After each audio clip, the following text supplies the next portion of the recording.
문제적 뉴스를 짚어보고 대안을 제시합니다. 새로 고침 대한민국. 네, 두 분과 함께합니다. 노영희 변호사 모셨고요. 어서 오세요. 네, 안녕하십니까. 오창익 인권연대 사무국장 모셨습니다. 어서 오세요. 네, 안녕하세요. 자, 오늘은 이 이야기를 좀 해야 될 것 같은데요. 이 네이밍을 어떻게 해야 될지 고민인데 그거부터 한번 여쭤볼게요. 이 사법부 이제 파동조짐까지 나오고 있는데 네네. 명명을 어떻게 하는 게 사법농단 사건 이렇게 명명해도 될까요? 사법적폐라고 할까요? 어떻게 표현하는 게 좋을 거라고 생각하십니까, 오창익 국장님? 그 자체로 파동입니다. 파동이라는 게 뭐 판사들이 집단 행동을 했냐, 의견을 냈냐, 그래서 뭐 1차 사법파동, 2차, 3차 이렇게 얘기하는데 그건 자기들끼리 문제고요. 지금까지 드러난 사태만으로도 이건 아주 심각한 사법파동입니다.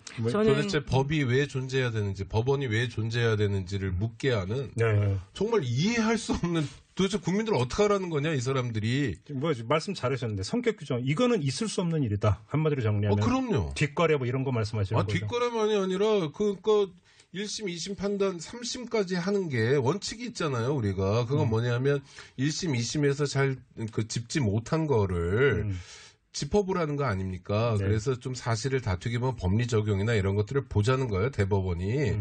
그런데 그걸 완전히 다 뒤집어버리고 피해자가 정확히 있고 법원의 구제를 바라는 사람들의 여망을 완전히 깨버렸잖아요. 자기들의 기득권을 더 확장시키기 위해서. 범죄죠. 네. 노영희 변호사님 어떻게 보세요? 저는 이거는 이제 사법적폐라고 저는 사실 규정을 하고 싶은데요. 네. 뭐 당연히 있을 수 없는 일인데 이분이 대법원장으로서 본인이 해야 될 일이 무엇인지 너무 욕심을 부리다 보니까 아예 지금 길을 잃어버리시고 이런 식으로 방황하신 게 아닌가 생각해요. 이분이 이제 양승태 전 대법원장 말씀하시는 거죠? 그렇습니다. 아, 길을 잃었다? 네, 왜냐하면 법원, 그러니까 그분이 사실 판사로 처음에 출발해서 대법원장 가기까지는 물론 뭐 안 그랬을 수도 있겠지만 그냥 법관으로 해서 사명감이 이런 것에 좀 더 치중해서 아마 살았을 가능성이 높은데 그 자리에 가서는 우리가 대법관을 증언해달라고 사실은 그렇게 얘기를 했었었는데 이거 헌법을 고쳐야 되고 여러 가지 문제점이 있다 이러면서 혹은 그렇게 되면 또 대법관이 너무 늘어나게 되면 그들의 권위가 또 문제가 된다 뭐 이런 이유를 들어서 맞아요. 사실은 상고법원이라고 하는 것은 대체하자는 얘기가 나왔던 거잖아요. 그렇죠.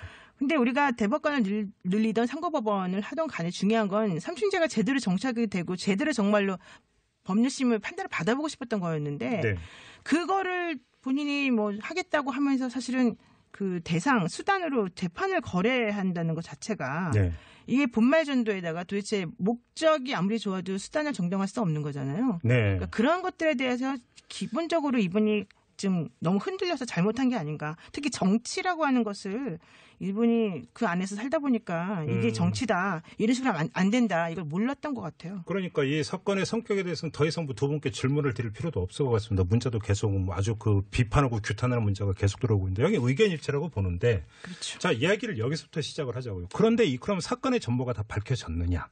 그것도 아니라는 거잖아요. 두 번째.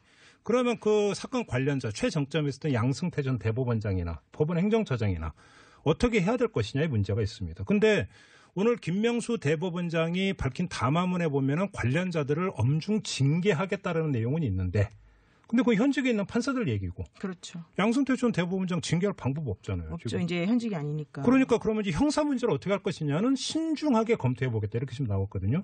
바로 이 문제를 이야기를 해야 되는데 여기서 오늘 그 주제를 좀 축약해서 말씀을 드리겠습니다. 이 문제를 어떻게 처리를 하는 것이 좋은지.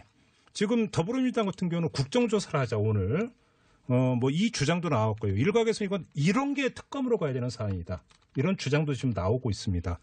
이거에 대해서 이제 두 분께 좀 그 의견을 여쭤보려고 하는데 우리 애청자 여러분들도 어떻게 처리하는 게 좋은지 진실이 다 드러났다고 볼 수가 없고 첫째 그래서 진실을 파야 되고 둘째 그 결과로 사법 처리가 필요하다면 해야 되는데 그 경로가 무엇인가 이거에 대한 우리 애청자 여러분들의 의견 기다리고 있겠습니다. 50원의 유료 문자인데요. 우물정 0951, 우물정 0951로 보내주시기 부탁을 드립니다. 자, 먼저 이전부터 한번 여쭤볼게요. 정치권이 나서서 하는 국정조사가 적절한 방법이 될 수 있을까요? 노영희 변호사님 어떻게 생각하세요? 근데 그걸 잘 모르겠어요, 사실은. 이게 정치권이 나서서 해야 되는 일인지도 사실 잘 모르겠고 사실 이게 그래요. 그 사법행정이라고 하는 그러니까 지금 여기서 양승태 전 대법원장 등 이 주요 인물들에 대해서 우리가 얘기하고 있는 형사적인 처벌이라고 하는 게 뭐냐 이렇게 따져보잖아요. 그러면은 사실은 직권남용, 뭐 사법행정권의 남용 이런 거밖에 안 되거든요. 권리행사 방해, 직권남용 그렇게 나오더라고요. 그런데 권리행사 방해, 직권남용 이거가 되려면 양승태 대법원장이 그 직무 권한을 가지고 있어야 되는 거예요. 그 직무 권한. 여기서 말하는 직무 권한이라고 하는 것은 예를 들면은 뭐 재판을 거래 대상으로 삼을 수 있는 권한을 가져야 되는 거야. 그게 바로 본인의 직무여야 되는 거예요. 그런데 대법원장이라고 하더라도 재판을 거래 대상으로 삼을 직무 권한은 없는 거잖아요. 그렇기 때문에 권한 남용, 그러니까 직무 뭐 관련된 이런 게 안 된다. 형식상으로는 개별 법관이 법률과 양심에 따라 독립적으로 판결하게 되어 판단하는 있으니까. 거니까. 그러니까 그 판결을 거래 대상으로 삼았을 때 형사적인 처벌을 해야 된다고 주장들은 하는데 사실 마땅하게 그게 과연 가능한가 따져보면 어렵다는 거고 또 블랙리스트 만들어서 판사들을 뭐 동향을 예의주시했다 이런 것도 마찬가지예요. 판사들의 동향을 주시하고 그들의 뭐 인간관계를 확인하고 재산을 확인했다? 이건 사실 하는 게 그게 바로 그 대법원장의 직무 권한이 아니잖아요. 근데 그런 일을 했다고 쳐요. 그러면 그걸 직무 권한 남용이라고 볼 수 있냐? 그렇지 않다는 거예요. 그러면 지금 노영희 변호사 말씀대로 이게 사법 처리를 전제로 한다면 모호한 부분이 있다면 그럼 정말로 특검이 아니라 특검은 사법 처리를 목표로 하는 거니까 특검이 아니라 국정조사가 오히려 더 맞을 수도 있는 거 아닌가요? 근데 저는 국정조사 지금까지 해서 성공한 걸 본 적이 없어요. 국정조사하는 분들이 이런 판사들을 상대로 해서 자기네가 조사를 얼마나 잘할 것 같아요. 생산성 말씀하시는 제가 거예요? 보기에는 거의 불가능하고 아마 정말 서로 따로 놀 것 같아요. 네, 일단 알겠습니다. 오창국 국장님 어떻게 생각하세요? 저는 일단 지금 진상이 뭔지 모르겠어요. 그러니까. 극히 일부, 그것도 조금 흘리기 정도고, 네. 판사들도 지금 진상을 알고 싶다는 요구를 하고 있는 거잖아요. 네네. 판사들 요구도 좀 이해할 수 없는 게 자기들만 진상을 알면 되는 것처럼 얘기하더라고요. 국민이 알아야 됩니다. 주권자니까요. 진상 규명을 해야 되는데 이 진상 규명을 어떻게 해야 되느냐는 역시 수사밖에 없습니다. 수사로 가야 된다? 그럼요. 그리고 그것을 뭐 특별검사로 해야 될 이유는 전 잘 모르겠고요. 이런 것일수록 원칙적으로 가야 하는데요. 경찰이나 검찰이 수사기관이 지금 이 정도 되면 인지사건이기 때문에 수사에 착수할 수 있어요. 수사하면 됩니다. 특검도 물론, 굳이 필요 없다? 그럼요. 일단은 가고요.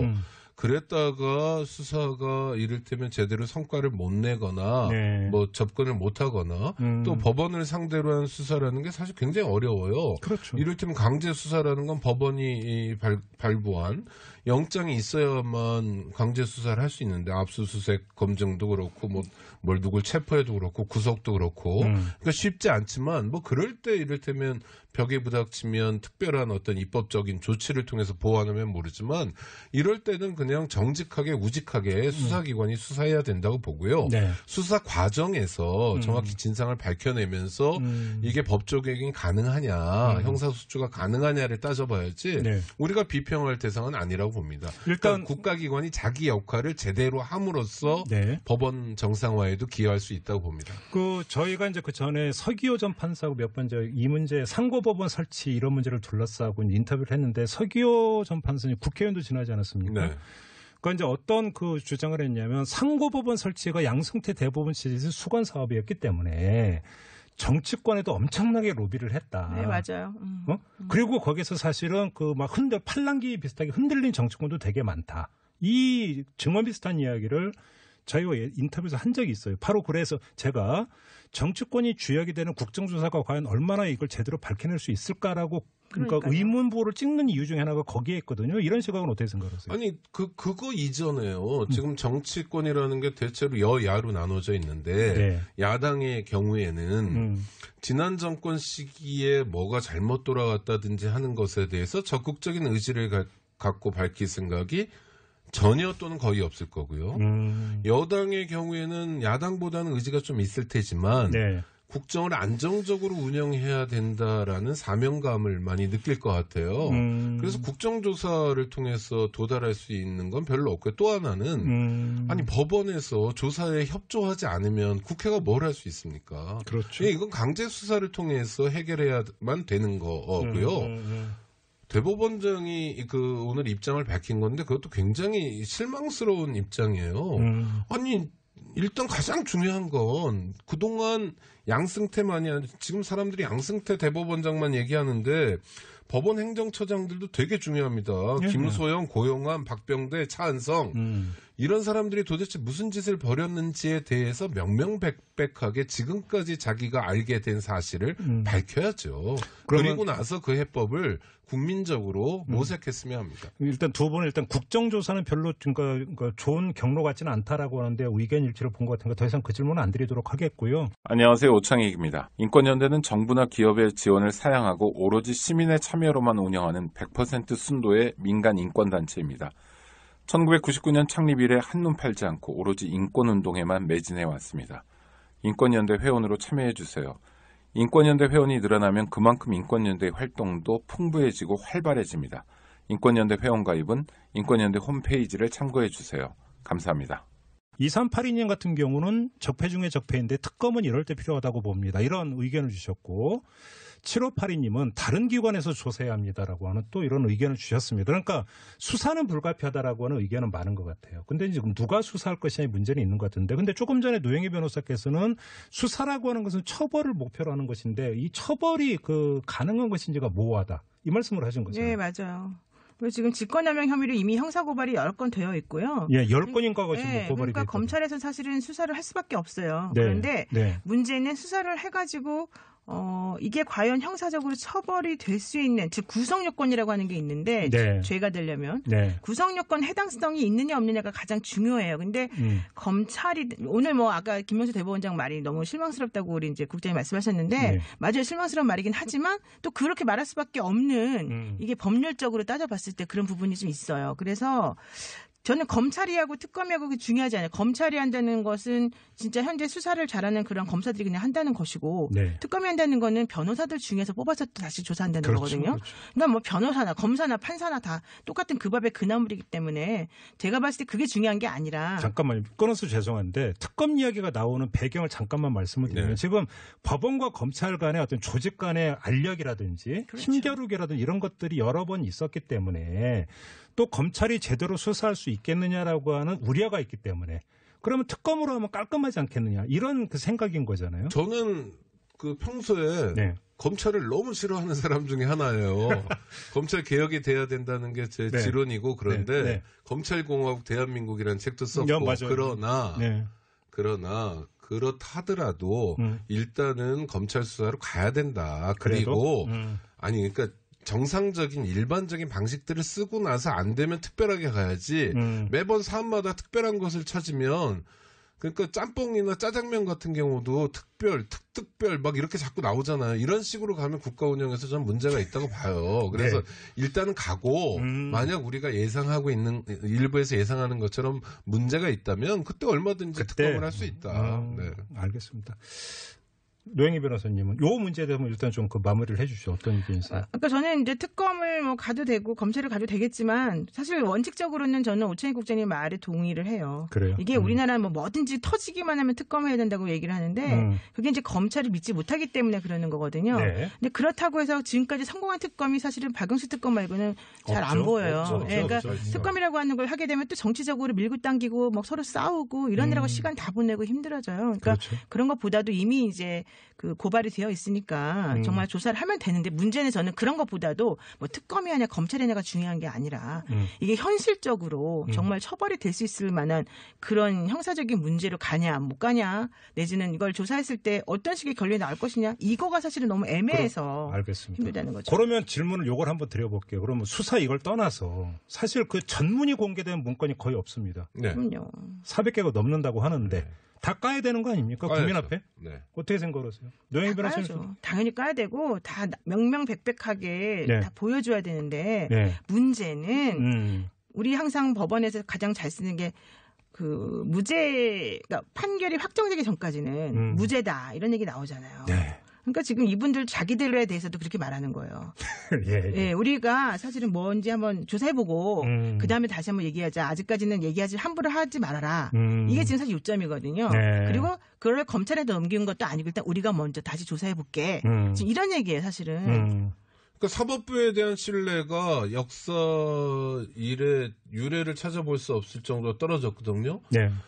74년에 사법살인도 하고 75년에 했죠. 인혁당 사건, 2차 인혁당 뭐 이러면서 정말 사법부가 엉망진창의 흔적이 많았지만 이렇게 총체적으로 하나의 사건이 아니라 여러 가지 사건이요. 그러니까 뭐 KTX 여승무원들이 저는 대법원 그 점거라고 표현해야 되겠죠. 2시간 동안 대법정에 들어가서 절규하는 모습을 보고 야 정말 평소 법원이면 경찰을 시켜가지고 끌어냈을 텐데 네. 뭐 대법원장 비서실장 면담을 약속하면서 이렇게 달래고 회유하고 이런 걸 보면서 아 옛날 원님들이 하듯이 네 죄를 네가 알렸다. 사법부가 자기 죄를 아는 것 같아요.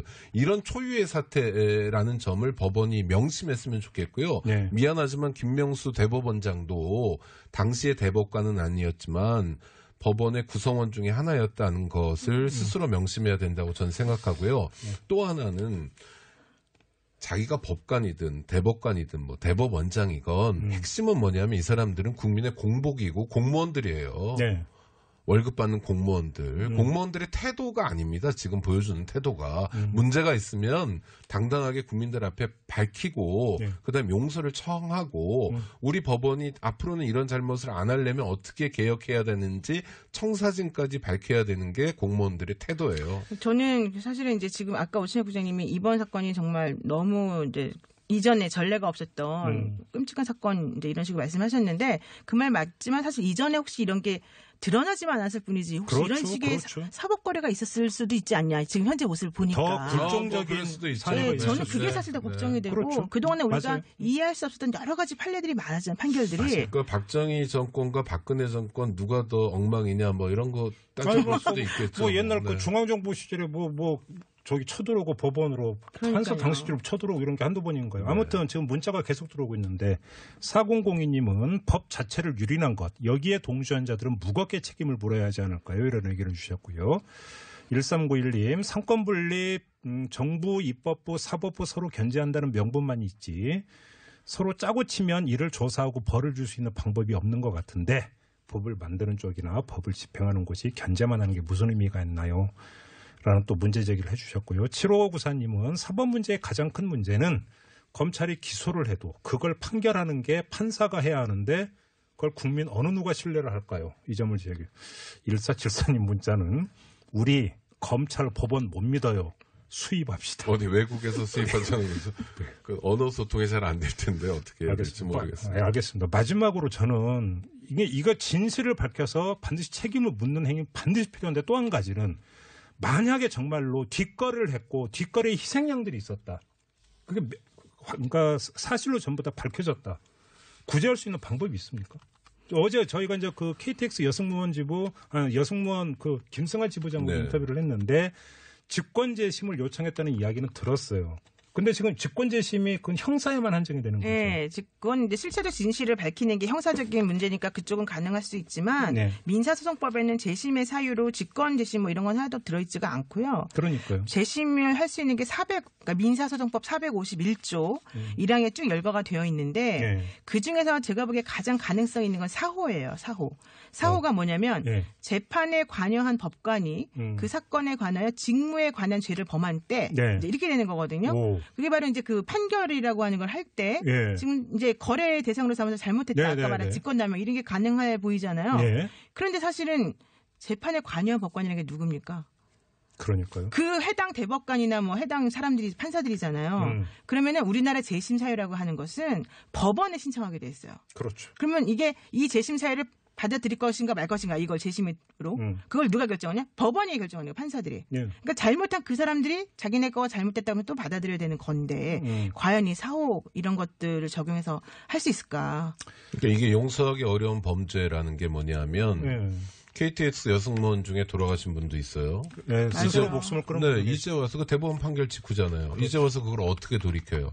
그 다음에 언론에 잘 안 나오지만 전교조 교사 중에 김영근 선생이라고 있습니다. 네, 네, 그분도 1심, 2심 무죄 받았다가 대법원에서 파기환송돼가지고 그분도 돌아가셨어요. 그분은 뭐 암이었지만 네. 이런 죽음들에 대해서 어떻게 돌이킬 수 있어요? 그러니까 정말 몹쓸 짓을 한 거고 이건 책임져야 되는 거고요. 또 네. 하나는 국가 공동체가 유지되려면 몇 가지 원칙이 있어야 되는데 이게 법의 지비라든지 법치라든지 이런 거 아닙니까? 그러니까 네. 국가의 완전히 공동체 기관 근본 이런 걸 흔들어 버리고 흥분해서 말도 안 나오네. 허물어뜨려 버린 거예요. 근데 법을 배운 사람이, 법을 적용하는 사람들이 앞장서서 그런 일을 했다는 게 정말 끔찍한 거죠. 아니, 이래가지고 사회적 갈등을 어떻게 해소합니까? 앞으로요. 오 국장이 많이 화나셨어요. 이래가지고 법원에서 판결에 복종해라 이렇게 말을 어떻게 합니까? 그러니까요. 당사자가 얼마나 많아요. 이제 마무리해야 되는데 법원 스스로 자기들을 최후의 보로 이렇게 표현을 하죠. 그렇죠. 근데 최후의 보로가 이렇게 되면 어떻게 됩니까? 국민들이 익사하거나 이러는 거 아닙니까? 그러니까요. 떨어지거나. 그러니까 이걸 잘 풀어야 됩니다. 이 문제를 심각하게. 알겠습니다. 자, 이렇게 분기 오창익 국장님 많이 화가 나시는데 좀 진정을 하시면서 오늘 마무리를 하도록 하겠습니다. 오창익 국장, 노영희 변호사 두 분과 함께했습니다. 고맙습니다. 예, 고맙습니다. 안녕하세요. 장발장은행의 대표를 맡고 있는 홍세화입니다. 200만 원, 300만 원 벌금을 내지 못해 감옥에 갇히는 분이 매년 4만 명이 넘습니다. 장발장은행은 이분들에게 무이자 무담보로 대출을 해주고 있습니다. 장발장은행을 후원해 주시기 바랍니다. 스스로 아름다워지는 데에 경연쩍어 하지 않기를 바랍니다. 고맙습니다.